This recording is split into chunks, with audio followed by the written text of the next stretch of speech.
Double engine की सरकार प्रयागराज के साथ कर रही है डबल धोखा। प्रयागराज में करैली में सपा नेता व महानगर सचिव मोहम्मद तहजीब के आवास पर ईद उल अजहा के उपरांत तमाम सामाजिक लोगों से मिलने व चुनाव जीतकर पहली बार पहुंचे सांसद उज्जवल रमन सिंह ने कहा कि कोई भी पर्व सामाजिक समरसता और भाईचारे को बढ़ाने के लिए महत्वपूर्ण होता है।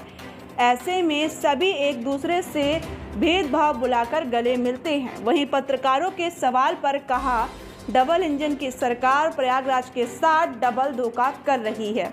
उन्होंने कहा कि मैंने प्रयागराज की समस्याओं को संसद में उठाया कि यहाँ पर एम्स जैसी सुविधाओं का होना आवश्यक है। यहाँ पर एक एम्स की स्थापना होनी चाहिए। वहीं नैनी क्षेत्र के ग्रामीण क्षेत्रों में पानी की समस्या विकार है, जहाँ पर लोगों को या तो खरीद कर पानी पीना पड़ता है या दूर दराज से पानी ढोकर लाना पड़ता है। औद्योगिक क्षेत्र में नैनी में जो पूर्व में उद्योग लगे थे, वहाँ सब केंद्र की अदूरदर्शिता के कारण मरल्यासन अवस्था में है या मृत प्राण है। वहीं रोजगार के मामले में घेरते हुए कहा कि एक तरफ युवाओं को नौकरियां नहीं दी जा रही हैं, तो वहीं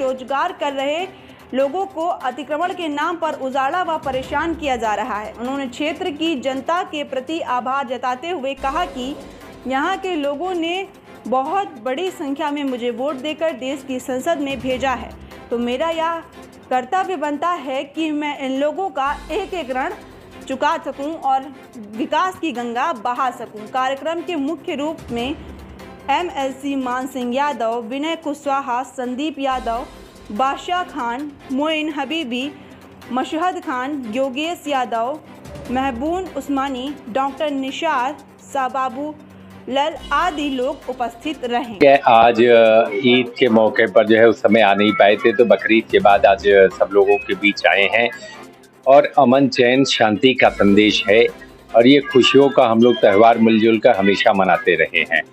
तो यही संदेश है कि यही देश में अमन रहे, चैन रहे, शांति रहे और भाईचारा बना रहे।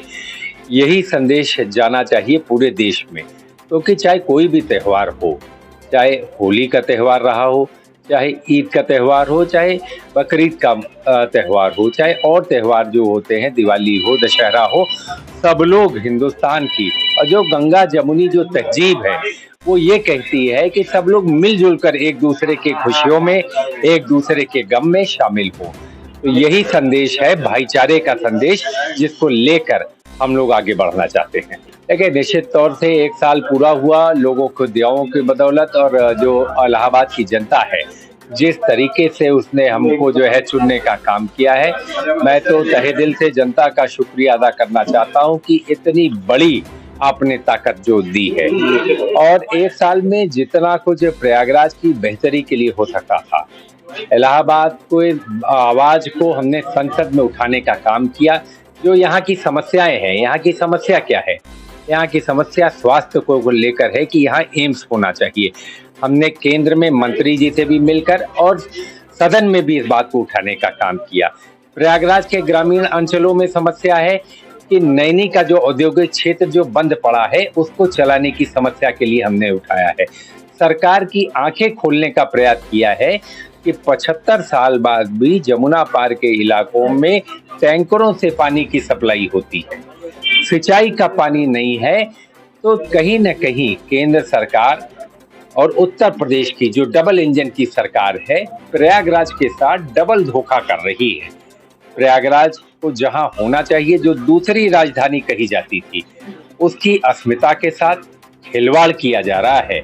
आज प्रयागराज 2M दर्जे का शहर बनकर रह गया है। प्रयागराज में मेट्रो नहीं है, सारे हमारे कवाल टाउनों में मेट्रो है, सिर्फ इलाहाबाद को छोड़कर। इसलिए हम तो सिर्फ सरकारों से, जो वर्तमान में जो सरकार हैं, और ये सारी जो बातें हमने कही, इसकी आवाज हमने संसद में भी उठाई। जो हमने संसद में आवाज उठाई है, यही हमारी सबसे बड़ी उपलब्धि है। यही हमने जनता के बीच वादा किया था कि पुरजोर तरीके से अगर सरकार बनी तो मुकम्मल तरीके से इसको हम जमीन पर लाने का काम करेंगे। जब हम लोगों की सरकारें रही तो 3-3 फैक्ट्रियां लगी थी, प्रयागराज में एक नई यूनिवर्सिटी को हम लोगों ने बनाने का काम किया था और भविष्य में भी अगर हमारी सरकार बनती है तो जो चीजों का हमने वादा किया है उसको जमीन को उतारने का हम पूरा प्रयास करेंगे।